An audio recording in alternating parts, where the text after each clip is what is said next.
welcome to another video of how to make better queries in your Rails application.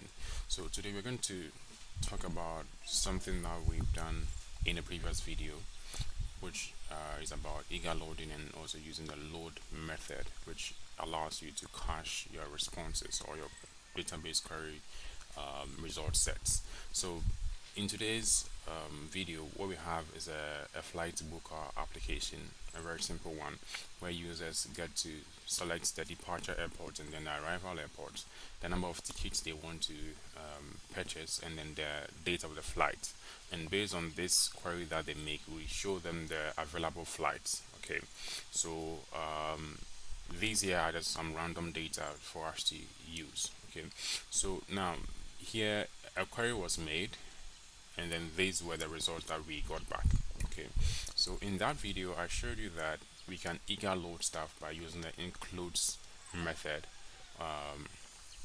when we are retrieving data from our models or our tables, but sometimes it's going to be very hard to even know what to eager load.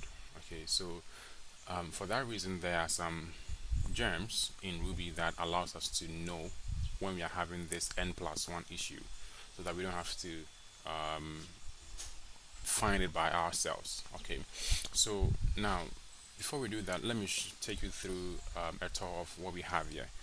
What I have here is a flight controller, which is going to give us the flight count, so that at least we can know how many flights are available for us to use, and then the number of airports.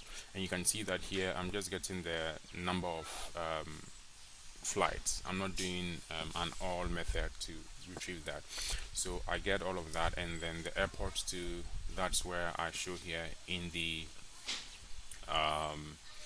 data, or sorry, in the form, right? So that's what we have here. And then the available flights is going to fetch everything from the available flights method down here, so that if the requests or the query that was made was available, we return back to them this form over here, so that they can select the like the kind of whatever thing that they want to do, right? So maybe they want to go to this place, right? So that is basically what we have. And actually I should change this to be radio buttons, so I would actually fix that later, but our focus is about using eager loading to load the things that we need to do, right? So before that, let's go to the Rails console and see a few examples of what I'm trying to talk about. So let's grab the first flight that we may have. So see that the first time that I do this flight here, flight is equal to the first flight that we have.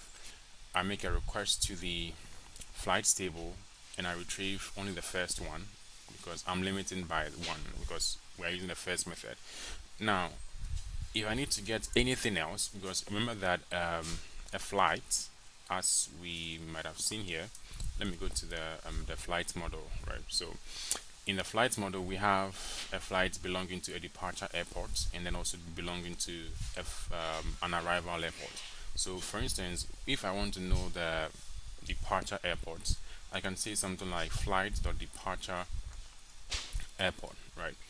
And it will give me the details. I can see that the code for that airport is KSI, but you can see that I had to make a request to get that information, and this is where the N+1 thing starts to come in, right? We load the data, and then when we need another data, it has to make extra queries to get that other data, which is not really great in the long run.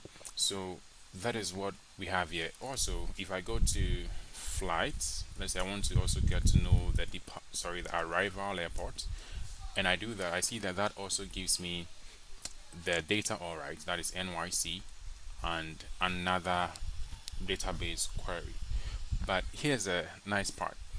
If I try again to do the departure airport, right, Rails doesn't make another query as it did previously, because it knows that the data that I need hasn't changed, so it gives me back that same data without doing that same query again, right? That's great. Okay, and that is something that we want to happen. But we could avoid this by using this eager loading that we did in the other video, which is linked in the video.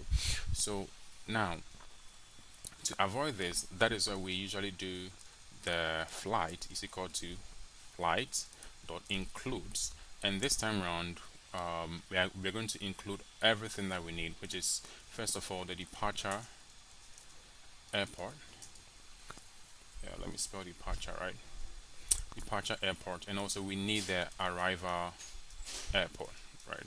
So in the last video we only included just one thing, but we can include everything that is needed for our usage, right? So now I can include all of it, and also I can decide to still get the first one, right? So I've included the departure and then the arrival. Now you can see that it does 3 queries at once, which now gives us this ability to just say that I want the arrival airport, and it doesn't make another query. And also I do to get the departure airport, and it doesn't make another query. So when we are working over a slow network, when we get all this information in one go, we can work with this data without having to make another query, which is going to slow the application down in the long run, right? But it's not always easy to find where to eager load or where not to eager load, because we may eager load at some point, which is not going to be very good to do. All right, so that is something that we are going to look at today. All right, so the thing that is going to happen is that I have some issues with eager loading that I'm not currently doing. So the gem that we are going to use is called bullets. That's the one that I use. I would love to hear the one that you use, right? So when I go into my gem file, you can see that I have the bullets gem here, right? So you can add it manually here, or you can go to your shell and then do bundle add bullets, and that would also work fine. Once you are done doing that, you can just go ahead and then do rails G, right? And then you want to do bullet install, right? So I've already done this. So it will ask you whether you want to enable bullets in the test environment. For now, I'll make that as a no, right? By default, it will be enabled in the development environment. So with this setup, you are ready to start using bullets. And if you are interested, this is how the configuration looks like for the bullet, right? So here is a configuration that it gives you. It shows the or it gives an alert, or it shows you many things as well, right? So I'll suggest that you look at it and learn about that if you are interested in it, right?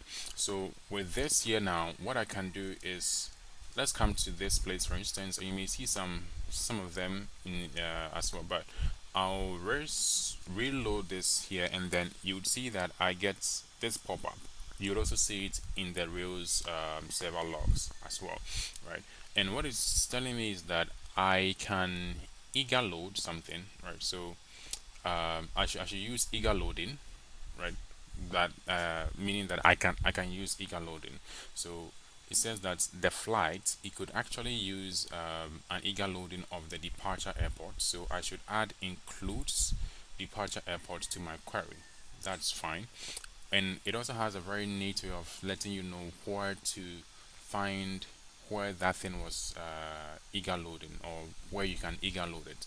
All right, so here it shows me that it is in my models flight, or my flight models on line 14 in the method details. So we will have a look at that in a short moment.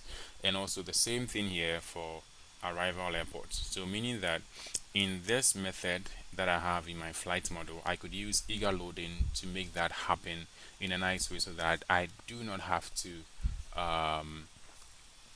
like constantly do this thing over and over again by avoiding the N+1 issue.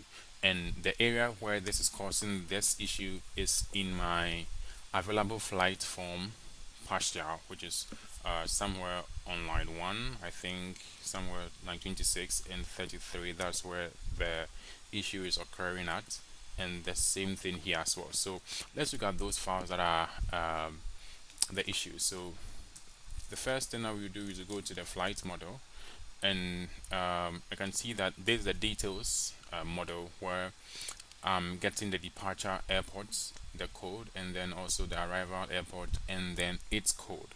All right. So here the thing is that I am getting the departure airport, which is basically from the this this this departure airport. If you realize, you remember that it is from the airport model, so it's actually going to be an N+1 issue because it has to load or make a request, a query to go and find that. The same way for the arrival airport. Right now, let's go to the available form and the available flights form, and that also, it says it's on line 33, on line something else. So let's go to line 33. So that is that line here where I am getting the details, right? So on this place I am essentially sort of making this request to grab the data that I want it to give me. All right, so this is where I'm making the requests to get the information, and that is causing the issue of the N+1. So now let's go back to the controller and then see how we can fix that. Okay, so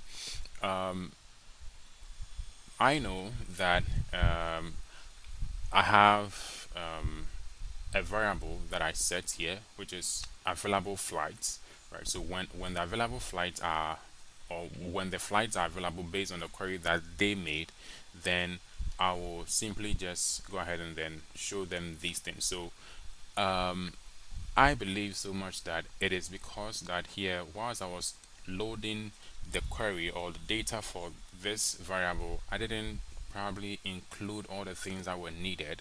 So that's what's causing the issue. So let's go to the controller for the flight, and then let's look at that. So initially I said that the available flights is going to call this method, which is the available flights method. Well, I was, well, that's how creative I could be at that time. So this method over here, you can see that I am getting some details from there. First of all, I check to make sure that the data I need from the form is available before I make any queries, because I don't want to make any queries that wouldn't be necessary, right? So now I grab the airport's code, which is the arrival, and then the departure codes as well. Now here's where the issue is coming from, where I return the data, and you can see that here I'm loading it, which is fine, but well, it's caching the data all right, but then it's not eager loading anything. Okay, so what I need to do now is to eager load it, and it showed me how to do that, right? And if we look quickly in the logs, it shows us that we can do an includes of the departure airport, and then also an include of the arrival airport. So let's go ahead quickly and then do just that. So from the other video, we saw that we could just do includes, and then we would do that is the departure airport, and then also the arrival airport, and that is what we have to do, right? So we have included the departure airport and then the arrival airport. Okay, so at this point in time, we can now just come back here, refresh our application, and we see that now we don't get any issue, or bullets doesn't it doesn't yell at us that we have an eager loading problem. Okay, so this over here is really nice in that we are able to know ahead of time that, oh, we did something wrong here, and this is how we can fix it. Okay, so eager loading or not knowing what to eager load might be some issues sometimes, but then with a tool like Bullet, you are able to be prompted when you can eager load something or you shouldn't have eager loaded something. So now let's look at an example of maybe let's say for example that I just try to do something like this. I do flights is equal to flights dot includes, and then I want to include the arrival airport and then the departure airport, and now load all of that, right? So here the thing is I'm not even using this flights anywhere in the views, right? But let's go ahead and then just refresh this and see what we get, right?